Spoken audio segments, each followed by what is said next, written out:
Unsay in English sa baboy? Pig. Pig. Dungan mo? Laya. Pig. Pig ha? Pig. Unsay in English sa iro? Dog. Oh, ikaw una. Usa. Unsay in English sa iring? Cat. Oh, siya. Kadua na.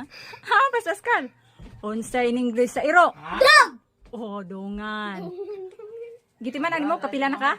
Tulo. Katuloy mo kadua. Duha. Oh, sige. Unsay in English sa kamot? Hans.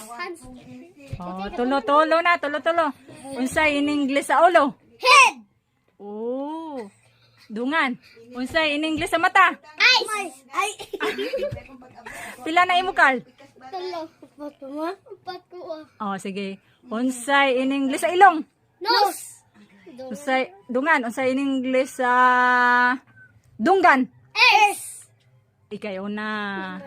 Unsay in English sa ngipon? Tit. Ah.